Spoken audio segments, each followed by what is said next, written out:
Hello, hello, hello, my loves, and welcome to EQ with Jah. So, I have been watching just culture in a whole as it grows, and I've been loving how the emotionality of the real things that we feel are being put into content now. The other day, I was watching Netflix with Bay, and we were watching this show or the movie Freak Show. And I love this movie because it revealed a part of me that even I forgot was implanted in me that we all have to recognize when we're doing shadow work. So the young man in the film was gay and expressed himself however he wanted, always had the free will to do so and never thought anything about it. And then there was the jock, the typical stereotype, who didn't get to express themselves and do what they wanted. They had to appease everyone else around them. And it showed how their friendship developed and how it's going, you thinking that they're going to become a romantic couple. But at the end of the movie, spoiler alert, they they say friends, just simply friends. And I thought that was brilliant because even me myself as a gay man, I felt like, oh my God, this is so cute. Like, a little kitschy little movie where, two opposite worlds attract and they come together. But really, it was just a genuineness of friendship, which I wanted people to realize. I started to notice that we don't allow our young men to express their emotions or their femininity. And let's be very, very clear. I'm a gay man, and people tell me all the time, "You're not very feminine." I was like, "I have feminine attributes, of course, but femininity does not mean homosexuality. There's a lot of men who are more feminine than me, and they're straight as a button, and there's men who are more masculine than me, and they're gayer." Hey, bitch!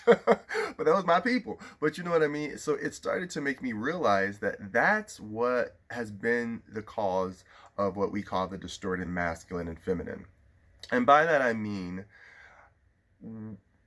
we assume that the straight acting male cannot have a feminine friend without it being anything related to sex. May it be a biological female or a gay man that's effeminate or a trans woman.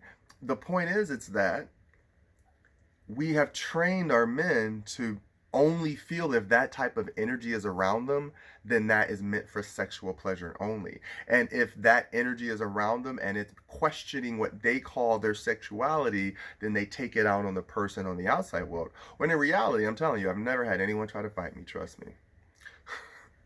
It ain't worth it, but at the same time, I'm big. It's intimidating. So most men would second guess, like, nah, nigga, let's talk about this first. What they say, if you can take a punch. Let me stop. Anywho, that's when I started to see that men became more vulnerable to me because they're like, well, since you're bigger than me and now I don't feel like I feel safe, then all I have to do is just be cool with you and see what happens from there. And then when I sit and hang out with them one on one, they're like, man, you didn't try to hit on me. And I'm like, was I supposed to? And they're like, well, no offense, not because you're gay, but like most in my head, like all gay men are feminine, and then all women are feminine, and they all try to hit on me. So why would I not? Why would I assume you wouldn't? And I was like, oh, that's very interesting, because I find myself being hit on by women the same way. And I remember the first time I told a woman, no, I'm gay. And she's like, stop lying to me. If you don't like me, just let me know. And I'm like, no, I'm gay. And she's like, you don't act gay. So, and she was genuinely upset. And I was fascinated by like, when did femininity become associated with homosexuality? And why is it that it's a negative thing? I think it's a beautiful thing that men are able to express themselves fluidly. That's why gay men are so amazing. But at the same time, I noticed that straight men were bitter about it. Understand this, I went through a lot of phases of coming out of the closet, but when I finally emotionally allowed myself to just know who I was openly and proudly, I started to recognize all the distorted hate that I used to have. Not real hate, but distorted hate. Like when people think they hate something, they don't hate it. It's trained. I thought I did not like feminine men. because I was like, they just get to do whatever they want. They get to, and I was like, bam! I knew right away it's like they get to do whatever they want because society will be more receptive to feminine energy because we are taught that only women are feminine, and it's something to be protected. That is the innate built-in understanding barometer of the divine masculine and to protect. That's why we assume that every man is a divine masculine. No, every man is not the divine masculine. If they're married to a woman, their wife can be the divine masculine. She is the wife and the she because of what we say is the vagina. He is the man and the he because of what we say is the penis. But energetically, divine masculine and feminine, who's ever the supreme nurturer in that relationship, coddling, touching, cleaning, loving, both do it, but one does it more than the other. And when you're in a relationship, you know who that is. And then there's one who's always protective, questioning, are you okay? What you doing? Can I do something for you? Can I get this? Is everything cool? Making sure everything's good. One's more talkative, one's more stoic. It doesn't matter how you want to play it. In a real, genuine relationship, you notice this. And in a real, genuine relationship, you should notice it in yourself.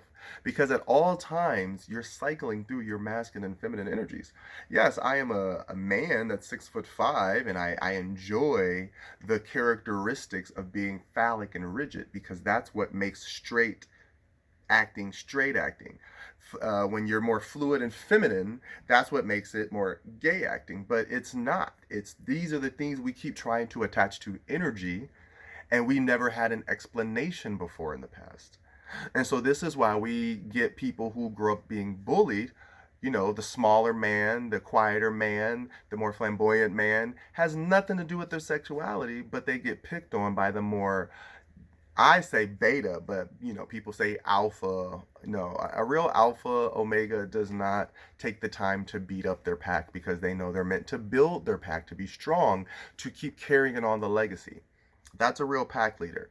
A distorted masculine would, yes, beat up all the rest around him or her to prove that they are bigger and badder so that everyone would give them a false sense of respect. It's not real respect.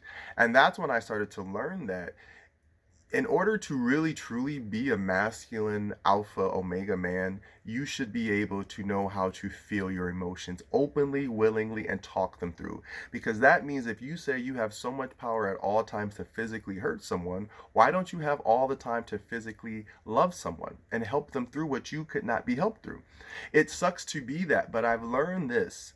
If you are a reciprocator or reciprocal, I'm just making up that word sometimes, but if you're just taking it and taking it in, and when you're both in a cycle of it, you're both at ebb and flow. So you're always receiving and giving and receiving and giving and receiving.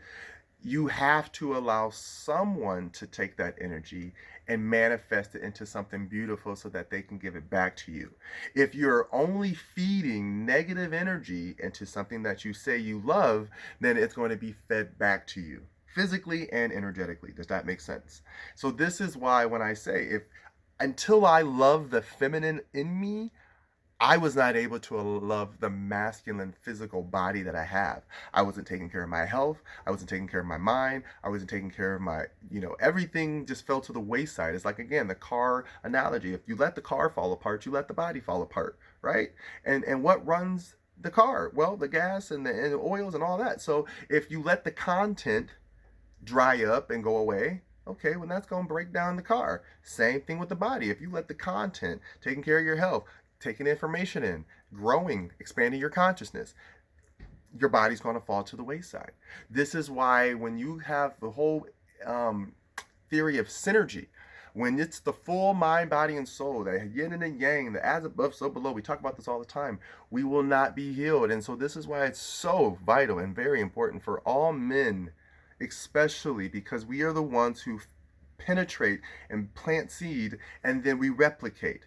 If your cycle of health inside is unhealthy, guess what you put into your children, Bubba? The same thing that's going to be the output of what was put into you, which is why we all feel like, why am I so fucked up? You're not. Your parents had unhealed trauma. It's energetically and DNA put into us that we then become replicas of our parents. Do you understand, guys? So until anything is healed, nothing will be healed. And so if you don't know, say, like, I embrace my feminine energy. What is my feminine energy? Well, true feminine energy is to receive, to be palpable, to allow, to let it happen, True masculine energy is to penetrate, to open up, to make it have foundation. It's hard. And so the two together make something malleable. It makes something flexible. This is the whole point of astrology when you have fixed signs and this and all that. When you learn about your energy and you start learning about why you like to express yourself a certain way and how you do it, then you will always come back to your center point of gravity. Okay?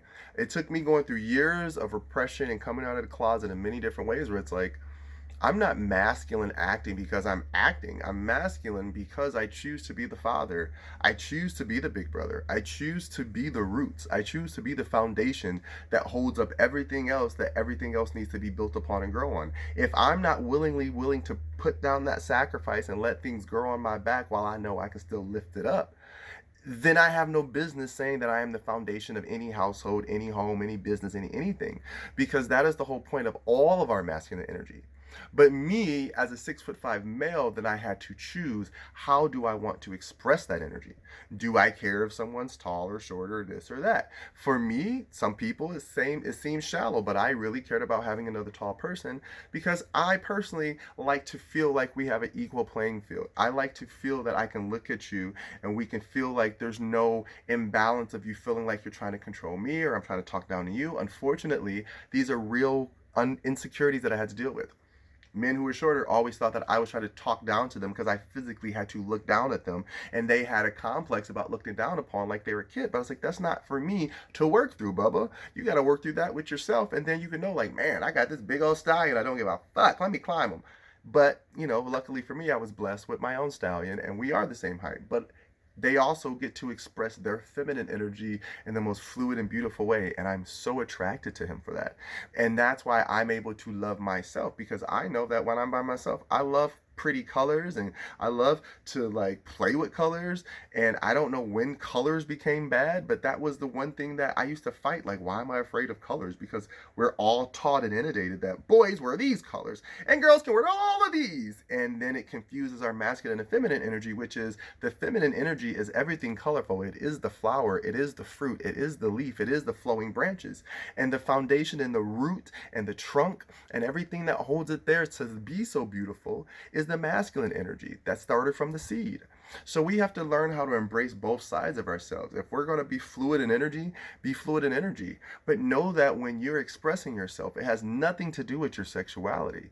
But when you meet the person that you're meant to click with, then yes, then you can start deciphering what energies turn you on and suit you and how to question that then. But don't question your whole identity based on an energy that you will never get rid of. We are all feminine. That's why they say when a man has a little girl, because that's all of his feminine energy that he just put out there. Now he doesn't have to worry about feeling gay. He gets to put all his lovey-dovey stuff on her. Let men love so they get to be expressive and stop hurting themselves and hurting women.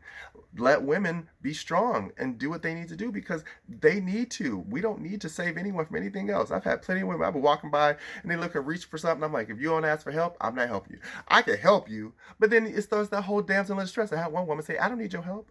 And I learned my lesson that day because some people are more masculine in their energy where they can do it on their own. This is what the whole purpose of life is. Be the ebb and flow that makes it necessary for us to hear each other so we can hear ourselves. And then the cycle will keep bringing back balance. But don't allow yourself to get stuck in this old paradigm of, well, if I feel this way about them or how they look, then they're tricking me. They're making me feel this way. No, it means that you're turned on by beauty. You're turned on by colors. If you know that you're a man and yet you're saying you're straight and you are a heterosexual and you love women, I'm sorry, bro. If you are, then nothing's going to change that. And to speak otherwise makes no sense. And this is why I tell everyone else, if you don't know who you are, please stop using other people and cultures and categories of ways to demean someone else's existence because you're afraid of exploring your own. You understand what I'm saying? It's time to grow, it's time to heal, and it's time to show. We are at a place of accepting our bounty, our fruit. We've done enough root work, we've done enough seed work, we've done enough of it. Now it's, do you want to accept your blessings or not, and learn that we have the opportunity to be the most influential species on this earth in this time frame to change the history in the course of our lives.